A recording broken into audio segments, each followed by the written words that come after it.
दिन के उजाले से लेकर रात के अंधेरे तक बेटियां कहीं भी सुरक्षित नहीं हैं। इसका एक जीता जागता उदाहरण कल शाम राजधानी रांची में देखने को मिला है। नमस्कार, मैं प्रेरणा चौरसिया, आप देख रहे हैं दृष्टि नाउ। अभी हम मौजूद है हरमू हाउसिंग कॉलोनी स्थित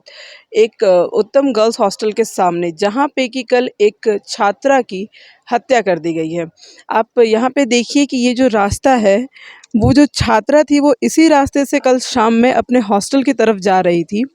और ऐसा बताया जा रहा है कि वो अपने हॉस्टल से किसी काम के लिए बाहर निकली थी, और वो बाहर निकलने के बाद सहजानंद चौक होते हुए हरमू हाउसिंग कॉलोनी की तरफ पैदल बढ़ रही थी, और पैदल बढ़ते बढ़ते वो अपने हॉस्टल की तरफ जा रही थी। और इसी दौरान ऐसा कह सकते हैं कि एक सरफिरा आशिक या फिर एक सरफिरा अपराधी, जो कि उस छात्रा को पहले से जानता था, वो उस छात्रा का पीछा करते हुए यहाँ उसके हॉस्टल के बाहर तक आया। और उसके हॉस्टल के बाहर आने के बाद उसने मौका पाकर, जब उसने देखा कि अगल-बगल में कोई लोग नहीं हैं, जब उसने देखा कि वो छात्रा अपनी एक दोस्त के साथ बिल्कुल अकेली है यहाँ पे, तब उसने उसके सर पे बंदूक सटाकर गोली मार दी। आप यहाँ पे देखिए, जिस जगह पे ये सीन हुआ था, ये जिस जगह पे ये अ, हत्याकांड हुआ है, अभी हम उसी जगह पे मौजूद हैं। यही वो एरिया है, या फिर ऐसा कहें कि यही वो जगह है जिसके बाहर में कि वो छात्रा यहाँ से अपने हॉस्टल की तरफ बढ़ती हुई नज़र आ रही थी, और इसी दौरान उस सरफिरे अपराधी ने उसके सर पे बंदूक लगा के गोली मार दी।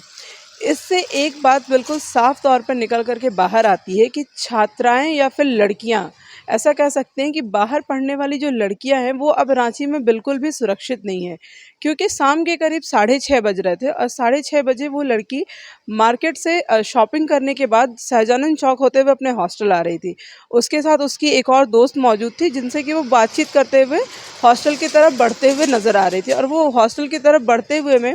जब अपराधी ने उसे अकेला पाया, जब देखा कि घरों के बाहर या फिर हॉस्टल के बाहर कोई गार्ड नहीं है, उस दौरान उसने मौका पाकर वहाँ पर उसे गोली मारकर उसकी हत्या कर दी। जब वो उस लड़की के साथ ऐसा हुआ, तो वहाँ अगल-बगल लोग जुट गए, और अगल-बगल लोग जुटने के बाद उसे उठा करके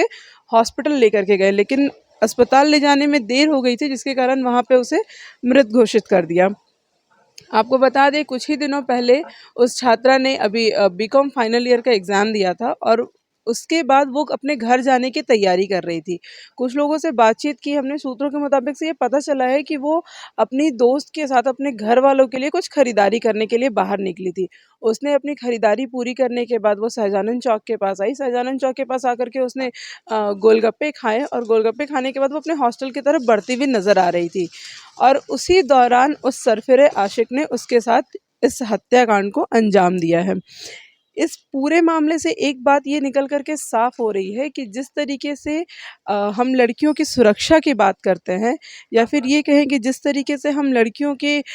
हित में बात करते हैं कि बेटियां कहीं भी रहे, आगे बढ़ती रहे, पढ़ती रहे, लेकिन इस जगह पे अगर इस हत्याकांड के बाद हम कुछ बात करेंगे, तो वो ये है कि बेटियां अब रांची में सुरक्षित नहीं हैं।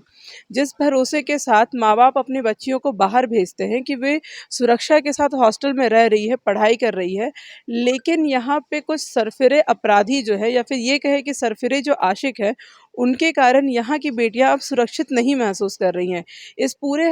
पूरे वारदात के बाद जो निष्कर्ष निकल कर के सामने आ रहा है, वो कहीं न कहीं ये है कि अब माँ बाप अपनी बच्चियों को बाहर भेजने से पहले कुछ समय के लिए सोचेंगे कि अगर हम उस जगह पे अपनी बच्चियों को भेज रहे हैं, तो क्या वो जगह सुरक्षित है, या फिर उस जगह पे हम अपनी बच्चियों को नहीं भेजें। क्योंकि आए दिन रांची में इस तरीके के मामले निकल कर के सामने आते हैं। अभी कुछ दिनों पहले एक और मामला सामने आया था, जहाँ पे कि आदिवासी लड़की के साथ छेड़छाड़ की गई थी। इस तरीके से मनचलों का मन इतना ज़्यादा बढ़ गया है, क्योंकि इस पे पुलिस भी कुछ ठोस कार्रवाई नहीं करती है। इसी के साथ यहाँ पे जब कल हत्या के अंजाम दिया गया, तो इस दौरान मौके पे जो सीसीटीवी कैमरे मौजूद थे, क्योंकि हॉस्टल के जस्ट ऑपोजिट साइड में एक फ्लैट है, तो उस फ्लैट में जो सीसीटीवी कैमरे मौजूद थे, उसे पुलिस ने खंगालने की कोशिश की, लेकिन शायद वो कैमरे पूरे तरीके से काम नहीं कर रहे थे, जिसके कारण अभी तक पुलिस के हाथ कुछ भी नहीं लगा है। आपको बता दें कि ये जो रास्ता है, इसी रास्ते में एक बाइक पर दो अपराधी सवार होकर आए थे, जिसमें से कि एक ने गोली मारी है, और गोली मारते के साथ वो अपराधी इसी रास्ते से उस युवती को यहाँ ज़मीन पे तड़पता हुआ छोड़कर वो भाग निकला यहाँ से, और पुलिस अभी तक उस अपराधी को पकड़ने में नाकाम हुई है। ये छात्रा नवादा ज़िले की रहने वाली बताई जा रही है और जिस लड़के ने इस हत्या को अंजाम दिया है,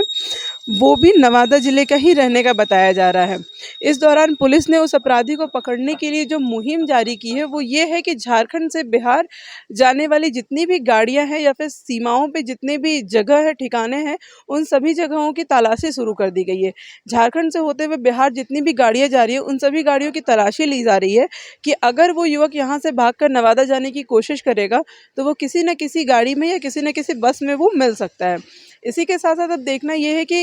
ये जो हॉस्टल है, जिस हॉस्टल में वो युवती रहती थी, वहाँ पे अभी पुलिस की वेरिफ़िकेशन चल रही है कि वो छात्रा कब से यहाँ पे रह रही थी या फिर यूँ बताएँ कि कितने दिनों से यहाँ पे वो रह कर के क्या पढ़ाई कर रही थी, किस यूनिवर्सिटी से उसने पढ़ाई कंप्लीट करके अपने ग्रेजुएशन फाइनल ईयर का अभी एग्ज़ाम दिया था। आप सीधे तौर से देखिए, वो जो पीला वाला जो मकान दिख रहा है, उसी हॉस्टल में वो युवती रहती थी। उस हॉस्टल का नाम है उत्तम गर्ल्स हॉस्टल, जहाँ पे कि वो छात्रा पिछले कई महीनों से यहाँ पे रह रही थी और वो इसी रास्ते का उपयोग करती थी हमेशा मार्केट जाने में या फिर कभी उसे कुछ सामान लेना हुआ या अपने कॉलेज जाना हुआ, तो वो इसी रास्ते का इस्तेमाल करके वहाँ पे जाती थी। वो हमेशा की तरह वो कल भी बाहर निकली थी, लेकिन उसे ये चीज़ नहीं मालूम थी कि कल उसके साथ ऐसा कुछ मामला हो जाएगा और इस जगह पे जब वो युवती अपने हॉस्टल के लिए आगे बढ़ रही थी, तो इसी जगह पे आप यहाँ पे देखिए, इसी जगह पे उन अपराधियों ने उसे अकेला पाकर यहाँ पे उसके सिर पे बंदूक सटाकर गोली चला दी, जिसके बाद उसके इलाज के दौरान मौत हो गई है। अब देखना ये है कि इस पूरे मामले के बाद पुलिस जो कार्रवाई कर रही है, उसमें वो अपराधियों को पकड़ पाती है या नहीं पकड़ पाती है या फिर अपराधियों के खिलाफ क्या कार्रवाई होती है। और इस पूरे मामले में जो सरकार है हमारी, वो सरकार इस पूरे मामले में बेटियों की सुरक्षा के लिए और क्या कुछ आगे की कदम बढ़ाती है। ऐसे खबरों के अपडेट्स के लिए आप मेरे साथ बने रहें। मैं प्रेरणा चौरसिया, दृष्टि नव रांची।